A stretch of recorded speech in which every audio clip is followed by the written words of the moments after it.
ਮੇਰੇ step father ਨੇ ਭਾਰ ਦੇ ਕੇ ਮੇਰੀਆਂ ਦੋਹੇ ਲੱਤਾਂ ਤੋੜ ਦਿੱਤੀਆਂ। ਮੈਂ ਹਾਂ ਕੈਲਸੀ ਬ੍ਰੈਗਜ਼ ਅਤੇ ਇਹ ਹੈ ਮੇਰੀ ਕਹਾਣੀ।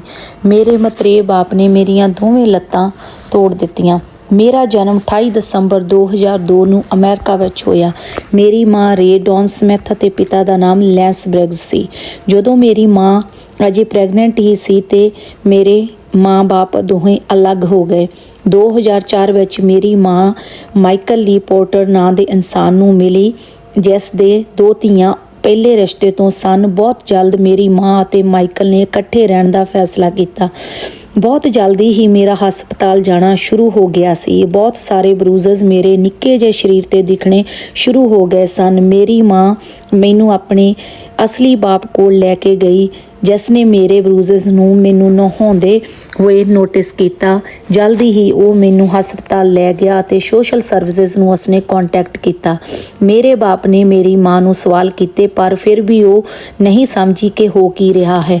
2005 ਵਿੱਚ ਮੇਰੀ ਕਸਟਡੀ ਮੇਰੀ ਮਾਂ ਤੋਂ ਮੇਰੀ ਦਾਦੀ ਕੈਟੀ ਬ੍ਰੈਗਜ਼ ਨੂੰ ਦੇ ਦਿੱਤੀ ਗਈ ਤੇ ਮੈਂ ਉਸ ਕੋਲ ਰਹਿਣ ਲੱਗੀ।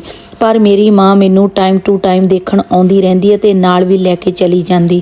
ਇੱਕ ਦਿਨ ਜਦੋਂ ਮੇਰੀ ਦਾਦੀ ਮੈਨੂੰ ਪਿਕ ਕਰਨ ਆਈ ਤਾਂ ਉਸਨੇ ਮੇਰੀਆਂ ਅੱਖਾਂ ਦੇ ਵਿਚਕਾਰ ਬਰੂਜ਼ਸ ਜਾਣੀ ਕਿ ਨੀਲ ਨੋਟਿਸ ਕੀਤੇ ਅਤੇ ਮੇਰੀ ਦਾਦੀ ਦੇ ਪੁੱਛਣ 'ਤੇ ਮੇਰੀ ਮਾਂ ਨੇ ਕਿਹਾ ਕਿ ਇਹ ਫਰਨੀਚਰ ਨਾਲ ਟਕਰਾ ਗਈ ਸੀ।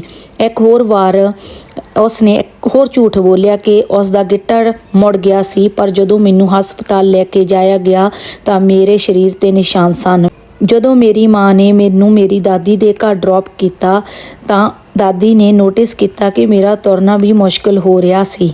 18 ਅਪ੍ਰੈਲ 2005 ਨੂੰ ਮੇਰੀ ਮਾਂ ਨੇ ਮਾਈਕਲ ਪੋਰਟਰ ਦੇ ਨਾਲ ਵਿਆਹ ਕਰ ਲਿਆ, ਪਰ ਮੈਨੂੰ ਅਜੇ ਵੀ ਤੁਰਨ ਵਿੱਚ ਬਹੁਤ ਤਕਲੀਫ ਹੋ ਰਹੀ ਸੀ ਅਤੇ ਹਸਪਤਾਲ ਜਾਣ 'ਤੇ ਪਤਾ ਲੱਗਿਆ ਕਿ ਮੇਰੀਆਂ ਦੋਵੇਂ ਲੱਤਾਂ ਦੀਆਂ ਟੀਬੀਐਸ ਫ੍ਰੈਕਚਰ ਹੋ ਗਈਆਂ ਹਨ। ਜਦੋਂ ਸੋਸ਼ਲ ਵਰਕਰ ਨੇ ਮੇਰੇ ਨਾਲ ਗੱਲ ਕੀਤੀ ਤਾਂ ਮੈਂ ਦੱਸਿਆ ਕਿ ਮੇਰੇ ਪਾਪਾ ਮਾਈਕ ਨੇ ਮੇਰੇ ਪੈਰ ਹਰਟ ਕੀਤੇ ਹਨ। ਡਾਕਟਰ ਨੇ ਮੇਰੀ ਮਾਂ ਨੂੰ ਕਿਹਾ ਕਿ ਮੇਰੀਆਂ ਲੱਤਾਂ ਬਹੁਤ ਜ਼ੋਰ ਦੇ ਨਾਲ ਤੋੜੀਆਂ ਗਈਆਂ ਹਨ।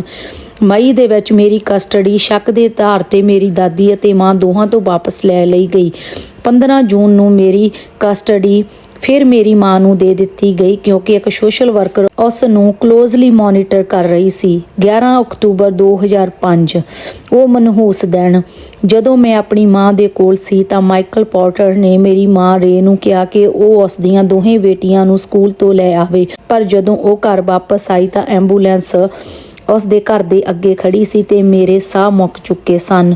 ਮੈਨੂੰ 2 ਸਾਲ ਤੇ 6 ਮਹੀਨੇ ਦੀ ਨੂੰ ਡੈਡ ਡਿਕਲੇਅਰ ਕਰ ਦਿੱਤਾ ਗਿਆ। ਆਟੋਪਸੀ ਰਿਪੋਰਟ ਵਿੱਚ ਦੱਸਿਆ ਗਿਆ ਕਿ ਐਬਡੋਮੀਨਲ ਟਰਾਮਾ ਕਰਕੇ ਇੰਟਰਨਲ ਬਲੀਡਿੰਗ ਹੋਈ ਸੀ ਤੇ ਬਹੁਤ ਸਾਰੇ ਨਿਸ਼ਾਨ ਮੇਰੀਆਂ ਬਾਹਾਂ, ਲੱਤਾਂ, ਢਿੱਡ ਅਤੇ ਪਿੱਠ ਤੇ ਵੀ ਸਨ ਅਤੇ ਰੇਪ ਵੀ ਹੋਇਆ ਸੀ। ਮਾਈਕਲ ਪੋਰਟਰ ਦੀ ਇੱਕ ਬੇਟੀ ਨੇ ਦੱਸਿਆ ਕਿ ਮਾਈਕਲ ਦਾ ਬਿਹੇਵ ਰੇ ਦੇ ਸਾਹਮਣੇ, ਮਤਲਬ ਕਿ ਉਹਨਾਂ ਦੀ ਮਾਂ ਦੇ ਸਾਹਮਣੇ ਅਤੇ ਉਸ ਤੋਂ ਬਿਨਾਂ ਬਹੁਤ ਵੱਖਰਾ ਹੁੰਦਾ ਸੀ। ਉਹ ਹਮੇਸ਼ਾ ਮੇਰਾ ਸਿਰ ਕੰਧ ਤੇ ਮਾਰਦਾ ਹੈ। ਮੇਰੀ ਮਾਂ ਨੂੰ 27 ਸਾਲ ਦੀ ਜੇਲ੍ਹ ਹੋਈ। ਮਾਈਕਲ ਪੋਰਟਰ ਨੂੰ 30 ਸਾਲ ਯਾਨੀ ਕਿ 30 ਸਾਲ ਦੀ ਕੈਦ ਹੋਈ। ਸੋਸ਼ਲ ਵਰਕਰ ਨੂੰ ਵੀ ਸਸਪੈਂਡ ਕੀਤਾ ਗਿਆ। ਹੋਰ ਸੱਚੀਆਂ ਘਟਨਾਵਾਂ ਜਾਣਨ ਲਈ ਮੇਰੇ ਚੈਨਲ ਨੂੰ ਲਾਈਕ, ਸ਼ੇਅਰ ਐਂਡ ਸਬਸਕ੍ਰਾਈਬ ਕਰ ਲਓ। ਧੰਨਵਾਦ।